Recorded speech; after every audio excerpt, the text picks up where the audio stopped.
वालेकुम रहमतुल्लाहि वबरकातुहू। दोस्तों, आज हम बात करते हैं इतिहास के बारे में कि अंग्रेज जो है भारत कब आए थे। उस समय भारत दुनिया का सबसे समृद्ध देशों में था, यानी गिने चुने देशों में था, जो बहुत ही शक्तिशाली और धनवान सोने की चिड़िया कहा जाता। यहाँ की सूती और रेशमी कपड़े, मसाले, नीले हरे जवाहरात और अन्य वस्तुओं की यूरोप में बहुत मांग थी उस वक्त।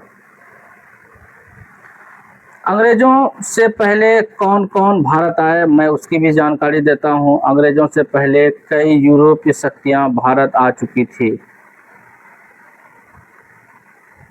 वास्को डिगामा जो है कि 1498 में भारत के कप्पाद बैच यानी कालीकट पहुंचे। इसके बाद पुर्तगालियों ने व्यापार शुरू की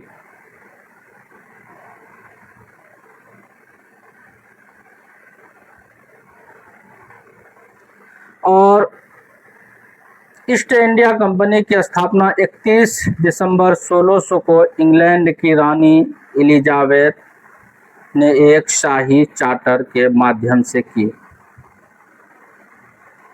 इसका एक ही उद्देश्य था कि व्यापार करना, भारत जाकर के व्यापार करना, काफ़ी पैसे कमाना, चूँकि उस वक्त भारत बहुत ही धनी देश था। 1608 में अंग्रेज पहली बार भारत की पश्चिमी तट पर सूरत पहुंचे। कहाँ पहुंचे? सूरत।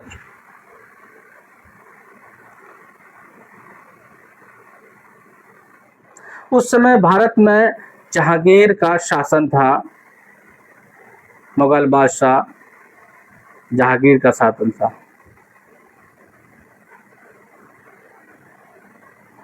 यानी अकबर का बेटा जहांगीर। अकबर पूरे हिंदुस्तान में शासन किया। उसके बाद उसका पुत्र जहांगीर बना। एक बादशाह से मैं आपको बताऊं कि पूरी मुगल सम्राट की बादशाहत का नाम से आ जाता है बादशाह। मीर बाबर जैसे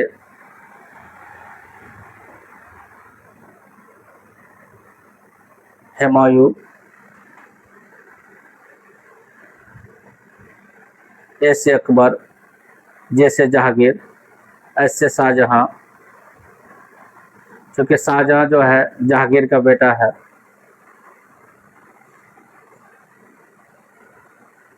और 1600 आगे मैं बताता हूं कि 1615 में इंग्लैंड के राजा ने अपने दूत थॉमस रो को जहांगीर के दरबार में भेजा।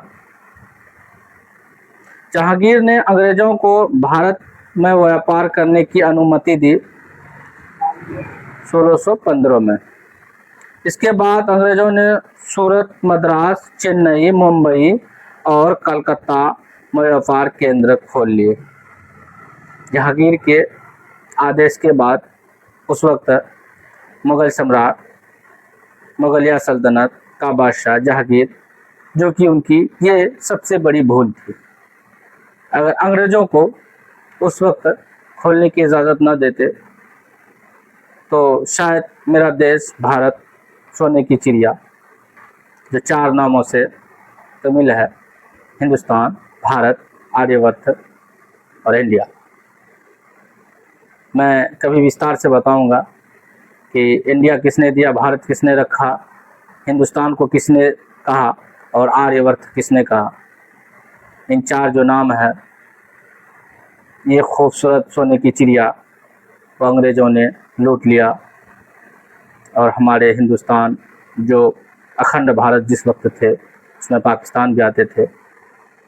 हिंदुस्तान तो था ही, बांग्लादेश, म्यांमार, अफ़गानिस्तान, सारे भारत में ही थे, जो कि अंग्रेजों ने जाते जाते भारत को कई हिस्सों में बांट करके चले गए और काफ़ी अंग्रेजों का यही शासन था, डिवाइड एंड रूल, फूट पैदा करो और शासन करो, जिस तरह से अभी का शासन है। बाद में उन्होंने अपनी बनाई और भारत राज्य के बीच होने वाले संघर्षों का लाभ शुरू किया। यानी उस वक्त साम्राज्य जो है बिखर रहे थे, मतलब एक दूसरे का मतलब जो है कि खून चूसने के चक्कर में थे। सत्ता की लालच, सत्ता के हवस, जो कि मौजूदा मैं इसमें देख रहा हूँ, ये रहती दुनिया तक रहेगी। और जितने भी गए हैं, सत्ता, सब चाहता है कि हमें सत्ता मिले, हमें मिले, हमें मिले। ये दुनिया का रीति और रिवाज है कि सत्ता सब चाहता है, सत्ता को सब भोगना चाहता है।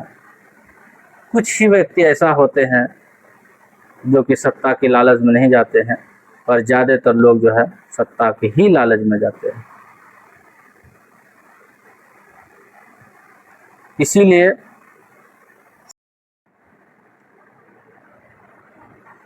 1858 में ईस्ट इंडिया कंपनी का शासन समाप्त कर दिया गया।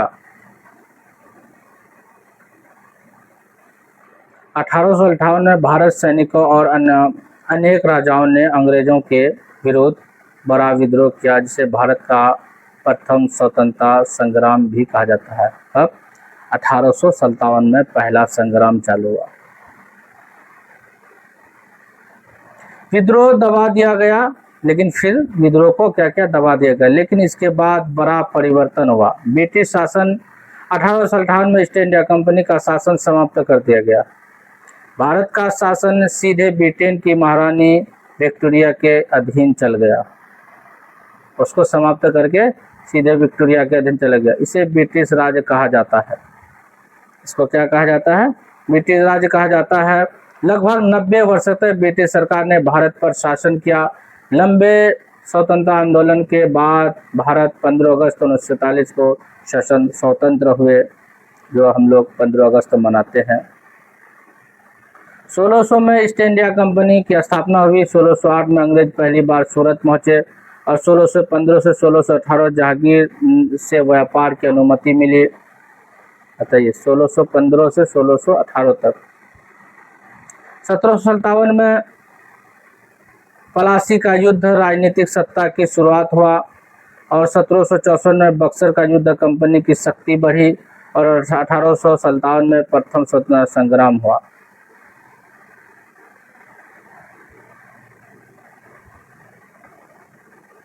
और 1858 में ब्रिटिश सरकार ने सीधे शासन संभाला। 1858 में ब्रिटिश सरकार ने सीधे शासन संभाला और 1947 में भारत स्वतंत्र हुए।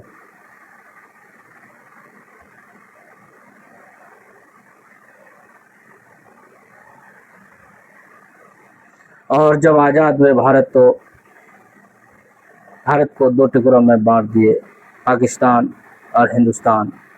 जो रहती दुनिया तक लोग इन्हीं उलझन में पड़े रह गए, हिंदुस्तान की पाकिस्तान, पाकिस्तान की हिंदुस्तान।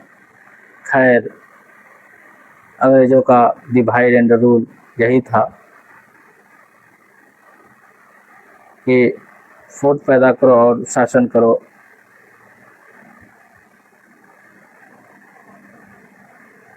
और अंग्रेजों के शासन के खिलाफ धीरे धीरे बहुत से नेताओं ने जो भाग लिए थे, मैं उन चंद नेताओं का नाम लेता हूँ।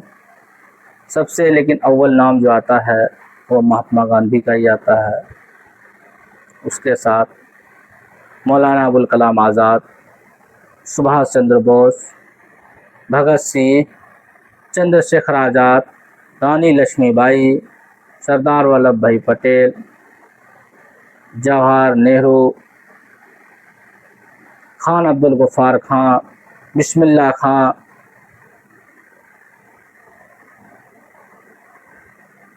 और हमारे बड़े बड़े उलमाए कराम जिनका नाम भी मैं नहीं जानता हूँ, बड़े बड़े उलमाए कराम जो कि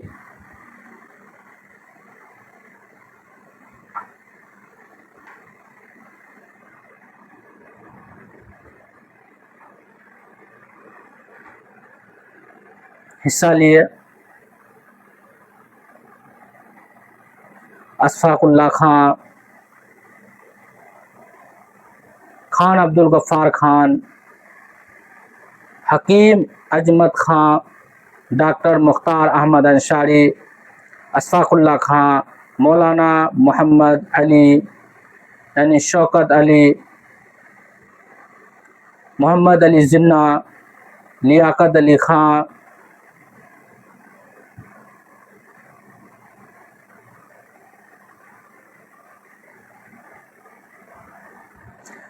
मौलाना हसरत मोहनी, रफ़ी अहमद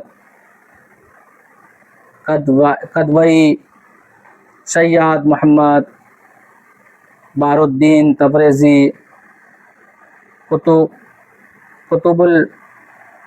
कुतुबुद्दीन ऐबक, अलाउद्दीन खिलजी, मोहम्मद बिन तुगलक, शेर शाह सूरी, ये मुस्लिम शासक के में नाम थे। मैं कुछ मुस्लिम शासक का नाम इस तरह से लेता हूँ। कुतुबुद्दीन ऐबक दिल्ली के जो सल्तनत के प्रथम शासक थे। अलाउद्दीन खिलजी अपने सैन्य अभियानों और आर्थिक सुधारों के लिए प्रसिद्ध हैं। मोहम्मद बिन तुगलक राजधानी परिवर्तन और अन्य प्रशासनिक प्रयोग के लिए जाने जाते हैं। शेर शाह सूरी सड़क, डाक, मगला, समुद्र सुधारों के लिए जाने जाते हैं। मैं कुछ इतिहास बताया हूँ आज, जो कमेंट में बताइएगा। जिसको अच्छा लगेगा तो मैं इससे बेहतर बताऊंगा।